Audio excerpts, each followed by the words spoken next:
ತ್ಯಾಗ ಮಾಡಿ ಹೋಗಿ 10 ವರ್ಷಗಳು ಕಳೆದಿವೆ. ತಂದೆಯನ್ನೇ ಕಾಣದ ಮಗು ರಾಹುಲನಿಗೂ 10 ವರ್ಷಗಳಾಗಿವೆ. ಇತ್ತ ಕಪಿಲವಸ್ತುವಿನ ಅರಮನೆಯ ಅಂತಃಪುರದಲ್ಲಿ ಯಶೋಧರ ಒಬ್ಬಳೇ ಚಿಂತಾಮಗ್ನಳಾಗಿ ಸಿದ್ಧಾರ್ಥನ ಪಟವನ್ನು ನೋಡುತ್ತಾ ಕಣ್ಣೀರಿಡುತ್ತಾ ಕುಳಿತಿರುತ್ತಾಳೆ. ದುಃಖಿಸಲು ಕಾರಣವನ್ನು ಆಕೆಯ ಸಖೆ ಅಂಬಿಕೆಯು ಕೇಳಲಾಗಿ ಹಿಂದಿನ ರಾತ್ರಿ ಅಮಂಗಳವನ್ನು ಸೂಚಿಸುವ ಕನಸೊಂದನ್ನು ಕಂಡೆನೆಂದು ಹೇಳುತ್ತಾ 10 ವರ್ಷಗಳ ಹಿಂದೆ ಇಂತಹ ಕನಸೊಂದನ್ನು ಕಂಡು ಎಚ್ಚರವಾಗಿ ನೋಡಿದರೆ ನನ್ನ ಮನದನ್ನ ಇರದೆ ರಾಜ್ಯ ತೊರೆದು ಹೋಗಿದ್ದ. ಇಂದು ಕನಸಿನಿಂದ ಎಚ್ಚೆತ್ತು ನೋಡಿದರೆ ಮಗ ಇದ್ದಾನೆ. ಆದರೆ ಎಲ್ಲಿ ನನ್ನನ್ನು ತೊರೆದು ಹೋಗುತ್ತಾನೆಂದು ವ್ಯಾಕುಲತೆಗೆ ಒಳಗಾಗಿರುವುದಾಗಿ ತಿಳಿಸುತ್ತಾಳೆ. ಅಭ್ಯಾಸಕ್ಕೆ ಹೋಗಿದ್ದ ರಾಹುಲನು ಬಂದು, ಅಮ್ಮ, ತಂದೆಯನ್ನು ನಾನು ನೋಡಿಯೇ ಇಲ್ಲ, ಆತನನ್ನು ಕರೆತರಲು ನಾನು ಹೋಗುವುದಾಗಿ, ಇದಕ್ಕೆ ತಾತನ ಅನುಮತಿ ಪಡೆದಿರುವುದಾಗಿ ತಿಳಿಸುತ್ತಾಳೆ. ಇದರಿಂದ ಆತಂಕಗೊಂಡು ರಾಜನನ್ನು ಕರೆಯಲು ಸಖಿ ಅಂಬಿಕೆಯನ್ನು ಕಳಿಸುತ್ತಾಳೆ. ರಾಹುಲನು ಹೂಗಳನ್ನು ತೆಗೆದು ಪೀಠದ ಮೇಲೆ ಹಾಕುವನು. ತಾಯಿಯ ಹೆರಳಿಗೆ ಒಂದು ಹೂವನ್ನಿಟ್ಟು ಸೊಗಸ ನೋಡುವನು. ಅದೇ ವೇಳೆಗೆ ರಾಜನು ಅಂಬಿಕೆಯು ಬರುವರು.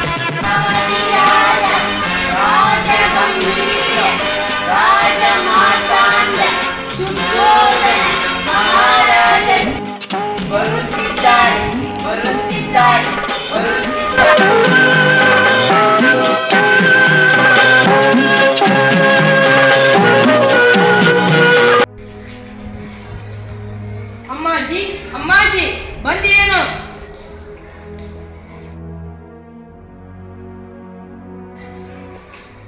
ಪೀಠವನ್ನು ಕೊಡಬೇಕು. ಆಗಲಿ.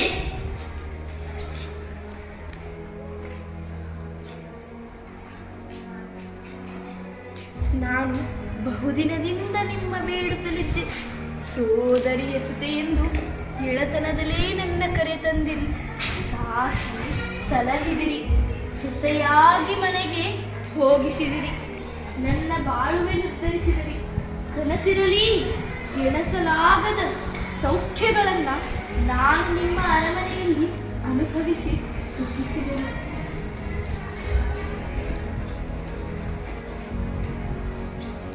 ನನ್ನ ಅರಮನೆಯಲ್ಲಿ? ನಮ್ಮ ಅರಮನೆಯಲ್ಲಿ ನಿಮ್ಮ ಐಶ್ವರ್ಯದಲ್ಲಿ ಕಣ ಮಾತ್ರವನು ಇಲ್ಲವೆನ್ನದೆ ನನ್ನ ಪರಿಪಾಲಿಸಿದೆ. ಪತಿಯನಿದ್ದರೆ ಬಾಲದೇವರಾಗಿರಲೆಂದು ಪತಿಯ ನಿನ್ನೊಮ್ಮೆ ನೀಡಿದೆ, ನನ್ನ ರಕ್ಷಿಸಿದೆ.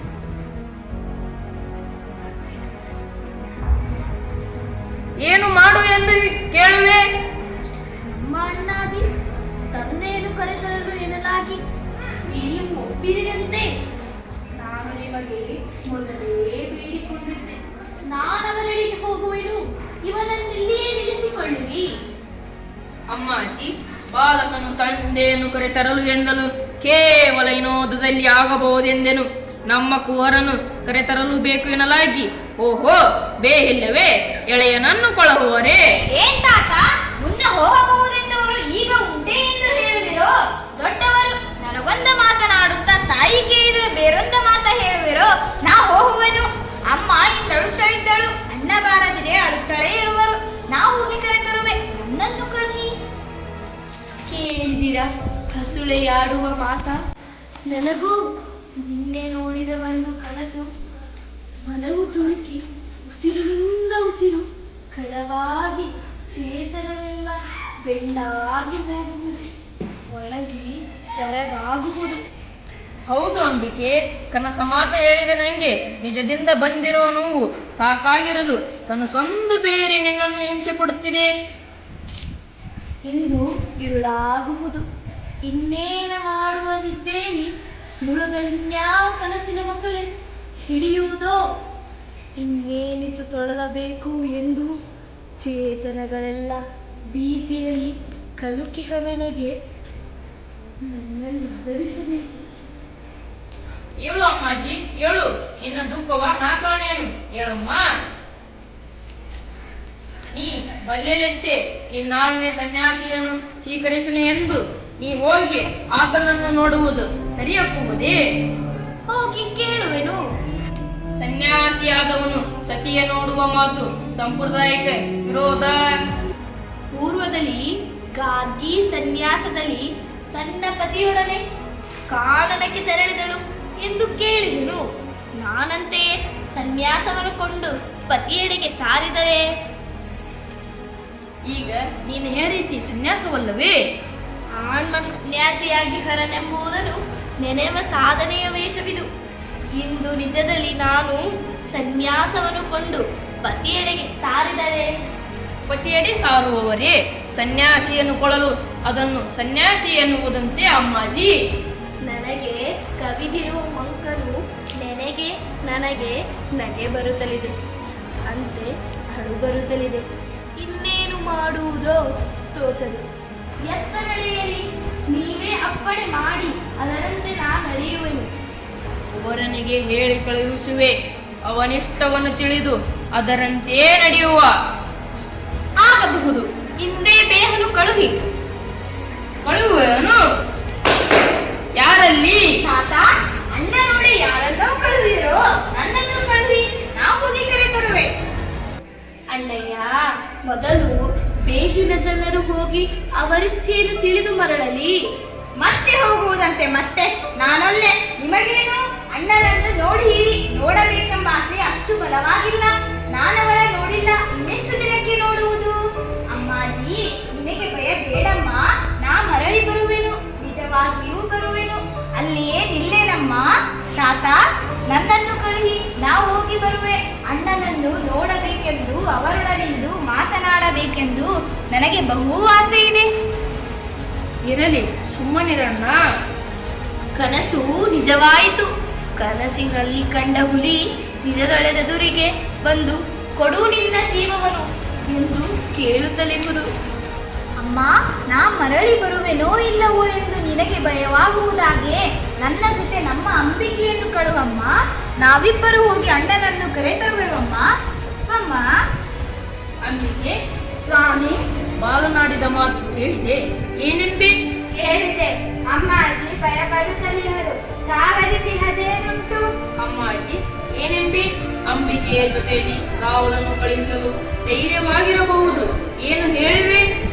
ನನಗೆ ಯಾವುದೂ ತೋಚದಿದೆ. ಅವರ ನೋಡುವ ಪುಣ್ಯ ನನ್ನ ಕಣ್ಗಳಿಗೆ ಇರುವುದೋ ಇಲ್ಲವೋ ನಾನರಿಯೆ.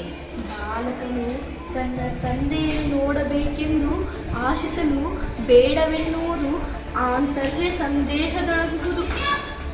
ಕಳಹುದು ಸರಿ ಎಂದರೆ ಕಳುಹಿರಿ, ಬೇಡವೆನೇ ನಾನು. ಅಮ್ಮ, ಎಷ್ಟು ಒಳ್ಳೆಯವಳಮ್ಮ ನೀನು. ಅಂಬಿಕೆ, ನಡೆ, ಹೋಗಿ ಅಣ್ಣನನ್ನು ಕರೆತರುವ. ತಾತ, ನಾವು ಹೋಗಿ ಬರಲೇ? ಅಮ್ಮಾಜಿ, ನಾವು ಹೋಗಿ ಬರೋಣವೇನಮ್ಮ?